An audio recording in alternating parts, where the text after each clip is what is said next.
Time to Talk Tuesday, where your local realtor, Antonio Newton, discusses the local market and common issues, providing quick solutions, creative ideas, as well as tips for investors, home buyers, and homeowners.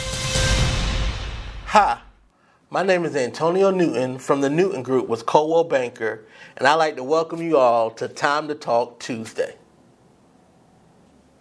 Today's episode, we're discussing what is the biggest misconception when selling your home. What is it?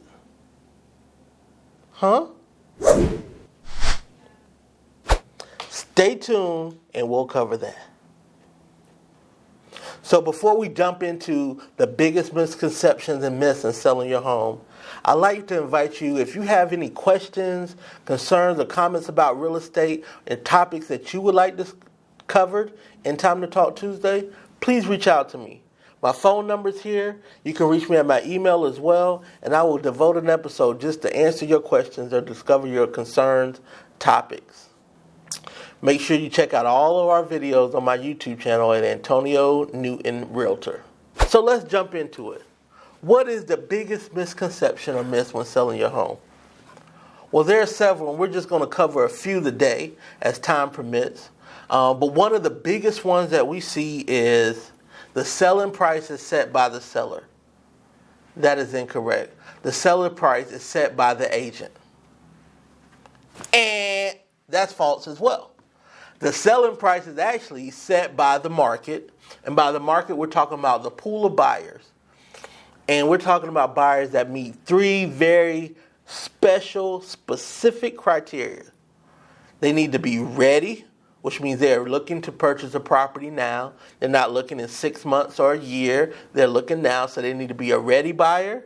They need to be a willing buyer, which means that they are willing to move forward with the purchase of the property. And then third, they need to be an able buyer, which means that they have the means either via cash or by financing to purchase your property at a desired price that you wish. So sellers don't set the price. Agents don't set the price. The market, or ready, willing, and able buyers set the price.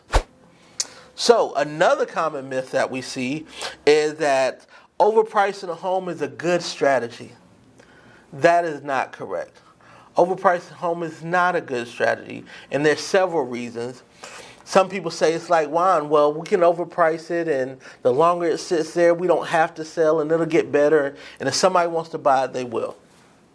And that may be true for your circumstance, but homes are more not like wine, but rather like bread. And when you think about bread, or, if you go to Red Lobster, and you think about those Cheddar Bay biscuits, or, Quincy's with those good old buttery, nice, fluffy, soft yeast rolls, when are they the best? When they are fresh, right out the oven, hot. You want them. That's when everybody wants them. And if they bring bread that's not fresh, you may even ask for some. The bread store makes a living on selling bread that is a day old. Why? Because they can sell it for a discounted price. So overpricing your home may not be a good strategy, because if it sits there longer than typical on the market, it becomes stale. And what happens with stale bread at the bread store? Does it get sold? Yeah, but for a discounted price. And what homeowner wants to sell their house for a discounted price? Nobody. We don't want you to sell it, and you don't want to sell it. So we want to make sure that it's not overpriced. And that leads into another myth where they say, well, overpricing, that'll leave us room to negotiate. I understand the logic, but no way. That's not a good thought process. And the reason being is because the value is still the same. No matter what price you put on the house, the value of that house didn't change. So for example, it's a $20 bill. Now, if I went to someone and I was trying to sell this $20 bill for 21 singles, how long would it take me to sell this? Probably a while.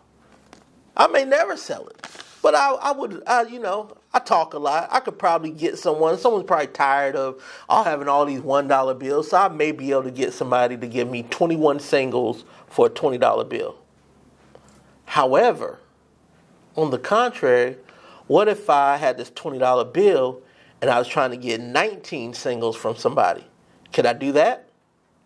And I could probably have a line, right? And then somebody probably say, well, I'll give you 20 singles. That's what we want to create with your house. The value of this $20 bill didn't change. The asking price or the listing price, 21 singles or 19 singles, that changed. And that created the demand. And then at 19 singles, you're able to generate more attention to the property and maybe even get more than what you was asking for.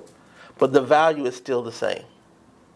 So overpricing is not a good strategy, even if you do it to negotiate or for whatever reason, because you're not in a hurry to sell. But overpricing is never going to be a good strategy when trying to sell your home. Another misconception is the longer it sits on the market, the better offers you'll get. Oftentimes we find that the first offer, or one of the first offers, most of the time will be one of the best offers. Because they may have already missed out on other properties. They know the market. They know what's out there. And once again, they're willing to pay for fresh bread, for a fresh product. And the last myth we'll cover today, which is a popular one, is I don't have to prep my home for the market. And sellers have this idea and some of these misconceptions, one, because it's a seller's market, but that doesn't mean that we can put a price tag on anything and it's going to sell. And that also doesn't mean that you can just put anything out there. Most buyers want a home that is move-in ready.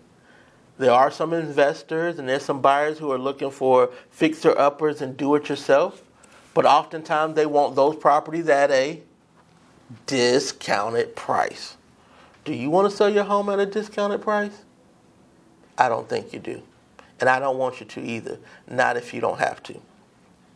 So as a seller, if you know about anything, you should prep your home for the market. So if you know about anything that needs to be done, try to do that before you get buyers to come in. And there's going to be so many benefits to prepping your home for the market. One is you're going to increase your pool of interested buyers by making your property move-in ready. Two is you're going to make the property more presentable to those who are visiting the home. You're going to make it easier for the pictures and for people to be drawn in the setup showings. And then it's going to be beneficial overall with the marketing, with everything that we do to drive traffic to your property. And then it's going to strengthen your position in negotiating. Now that you've already got it painted or you got the carpets cleaned or maybe new flooring put down, it's going to make things a lot easier to negotiate any kind of repairs or other things that may come up. And then, of course, it's going to make you get an offer quicker. So that way you don't become stale and sell for a discounted price. So these are just some of the common myths or misconceptions that home sellers have about selling their property. But there are lots more myths. If you want to know or if you have any questions about selling your property, please don't hesitate to reach out and give me a call. You can reach me at the number right here and at my email address as well. And don't forget to check out our YouTube channel, which will have all of our videos on there, and that's Antonio Newton Realtor. I appreciate you taking the time to watch this Time to Talk Tuesday episode on the biggest misconception on selling your home. If you have any other questions, reach out to me, and I look forward to talking to you soon. Thank you so much. This episode of Time to Talk Tuesday was brought to you by the Newton Group at Coldwell Banker, where nothing works until we do. Look for our episodes every Tuesday where Antonio Newton discusses the local market and common issues while providing quick solutions, creative ideas, as well as tips for investors, home buyers, and homeowners. If you'd like to reach out to us, we can be reached online and on land at area code 803-608-2597. So until next time, here's wishing you all fair winds, following seas, and gentle tides.